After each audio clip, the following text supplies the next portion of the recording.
Good morning. This is the Synthetic Lens. I'm David Carver. It is Friday, May 15th, 9 a.m. Pacific, and this is our Musk v. OpenAI trial watch. No verdict, no public closing argument transcript, no new merits order, but the docket did move overnight in a way that matters. The public record now includes document 542, the written direct testimony of Musk side damages expert C. Paul Wazzan. Marcus Chen is here on what the filing says, Stan Rogers is here on what it does not say. And that distinction is the whole episode. Document 542 is not a ruling. It is not a jury finding. It is not the court accepting a damages model. It is Musk's side putting a numbers map into the record. How, if liability is found, they want to translate the OpenAI story into alleged wrongful gain. Exactly. The case is still at the gate. The jury posture comes first. ABC7 reports jurors are set to begin deliberations Monday, and Judge Vaughn Gonzalez-Rogers' public calendar shows the case back on Monday morning for jury trial. Until liability and timing are resolved, Wazzan's numbers are a map to a room the case may never enter. Quick context, one sentence. Yesterday's episode covered final arguments. Musk's team argued trust and credibility. OpenAI argued documents, chronology, limitations, and control. Today's new material is the damages filing behind the next phase. Marcus, what did we capture? The required court sweep. Check the official Northern District of California case page. Judge Gonzalez-Rogers' calendar. CourtListener and RRecap. Docket alarm, Pacer monitor, Justia source pages, Google News RSS, and direct RRecap probes for docket numbers 539 through 580. The sweep found 4 public PDFs, the already known trial minutes sheet at document 540, the non-party letter at document 541, and now document 542. And document 543? CourtListener's feed shows document 543 as a notice withdrawing an administrative sealing motion. I did not find a public recap PDF for it, and based on the feed summary, it appears procedural, not the story. Document 542 is the story. Walk us through it. Document 542 is a 50-page written direct testimony from C. Paul Wazzan, Ph.D., filed by Elon Musk's side on May 14th. Wazzan says Musk engaged him to offer expert opinions on the amount of wrongful gains that OpenAI and Microsoft allegedly derived from operating OpenAI as a commercial venture, and that he attributes to Musk's charitable contributions. Important legal safety rail there. Allegedly. Yes. And Wazzan himself says he is not offering opinions about whether OpenAI or Microsoft is liable. That matters. This is a damages opinion contingent on liability, not a liability finding. Put more plainly, Wazzan is saying, if the judge gets to money or disgorgement, here is one expert's proposed math. He is not saying the defendants breached a charitable trust. He is not saying Microsoft aided and abetted anything. Those are still questions for the jury's advisory verdict and for Judge Gonzalez-Rogers. So, what are the numbers? The headline numbers are large, even by OpenAI trial standards. Wazzan's written testimony says, in his opinion, OpenAI derived wrongful gains from Musk's contributions between $65.5 billion and $109.4 billion. For Microsoft, he estimates wrongful gains between $13.3 billion and $25.1 billion. Again, Wazzan's opinion in Musk's filing. Exactly, not a judicial finding. His method has 3 steps. First, he values the OpenAI for-profit. Second, he estimates what portion of that for-profit value is attributable to the OpenAI nonprofit.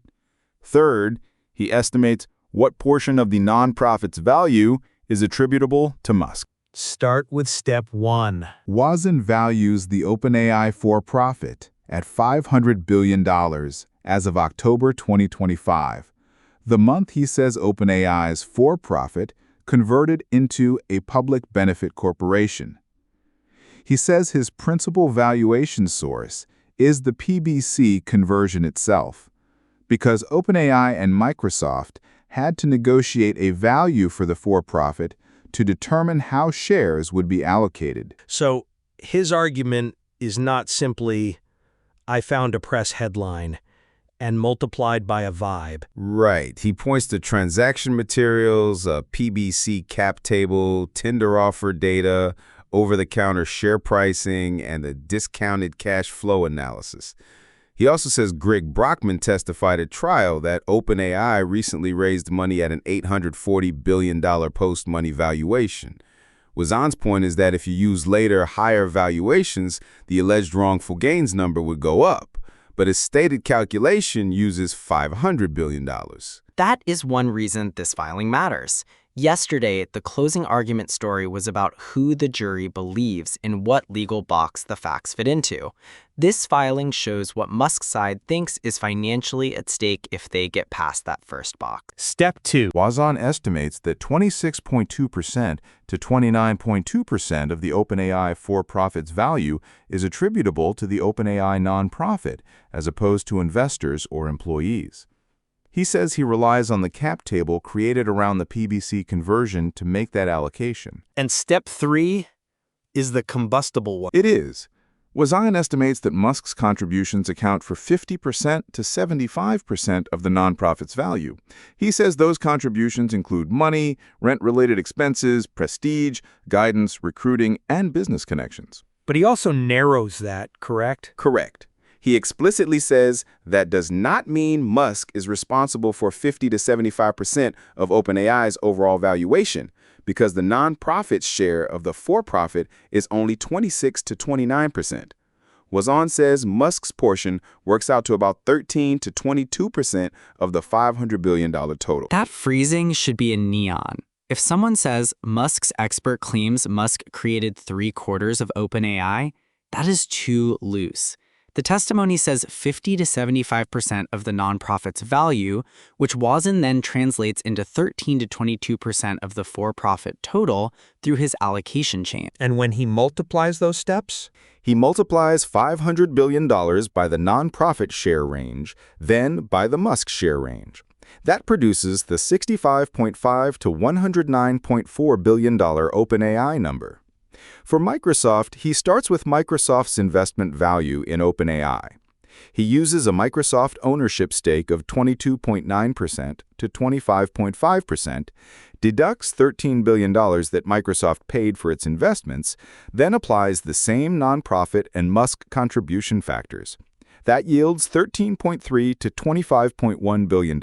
Stan, what does this set up legally? A conditional fight. If OpenAI wins on limitations, delay, unclean hands, no charitable trust, no breach, no unjust enrichment, or Microsoft wins on knowledge and causation, these damages numbers may never become operative. TechCrunch's breakdown says the jury questions are fairly narrow: breach of charitable trust, unjust enrichment, and whether Microsoft aided and abetted a breach. OpenAI's defenses include statutes of limitations, unreasonable delay, and unclean hands. And the timing issue may be the first trapdoor. Yes, the final argument reporting made clear that OpenAI wants the jury focused on when Musk knew or should have known what OpenAI was doing.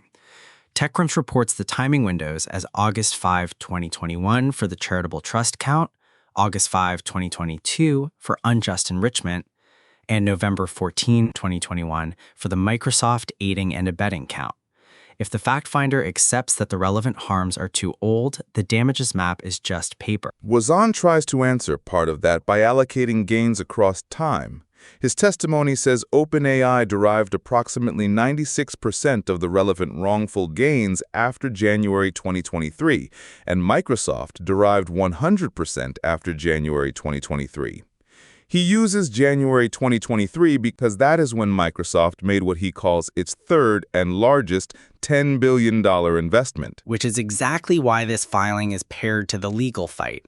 Musk's side needs the alleged enrichment to live inside the limitations window. OpenAI's side says the structure and alleged knowledge go back years earlier, and that Musk waited too long. The damages expert is trying to locate the money later. There's also a remedy caveat. A big one. Wazzan states that he is not giving an opinion on whether the alleged wrongful gains should be disgorged from the OpenAI for-profit or from the nonprofit. He also says he is not opining on who those gains should be paid to. So if anyone turns this into Musk's expert says Musk should personally receive $109 billion, that is not what this filing says. And it aligns with the weirdness of this case.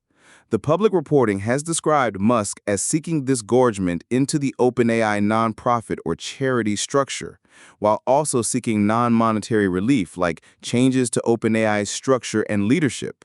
But the expert testimony here stays in the lane of valuation and alleged wrongful gains. What about the court record beyond Doc 542?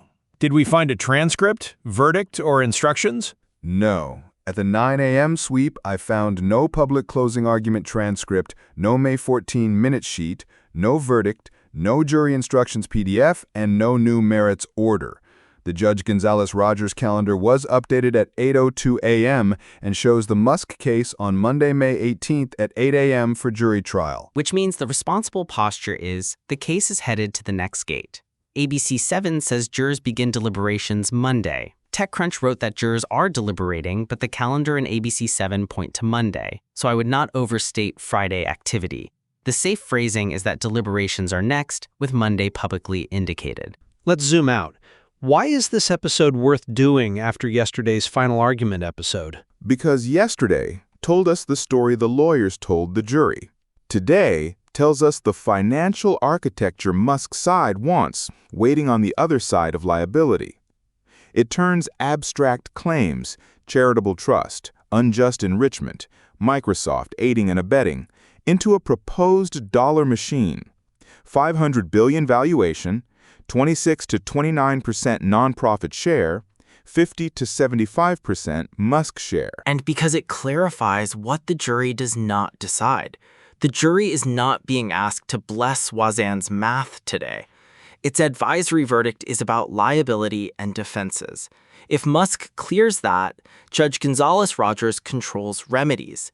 That is where an expert like Wazzan becomes central. And if Musk does not clear it? Then the biggest number in the case becomes a footnote. Dramatic, yes. Legally inert, potentially. That is the thing about trial coverage. The loudest number is not always the current decision point. Sometimes the current decision point is a date, or a phrase, or whether a juror believes a donation had strings attached. Final research disclosure. This morning's primary sweep captured Doc 542 from Recap and checked the official court page, Judge Gonzalez-Rogers calendar, CourtListener, docket alarm, pacer monitor, Justia, and direct recap document probes. We found no public verdict, no public closing transcript, no May 14th minute sheet, no new merits order. Useful secondary reporting came from ABC 7, CNBC, TechCrunch, The Guardian, The Verge, and AP-linked coverage surfaced through Google News, with the New York Times visible by headline but not accessible for direct text review. The bottom line, the Musk v. OpenAI trial has not produced a verdict yet, but the docket now shows the damages theory Musk's side wants to put in play if the case survives the liability gate. Document 542 says the ask is not just structural control or corporate governance, it is a proposed disgorgement map measured in tens of billions. Whether that map leads anywhere depends on what happens Monday. For The Synthetic Lens, I'm David Carver. Marcus Chen and Stan Rogers, thank you. Thanks, David. We'll be watching the calendar.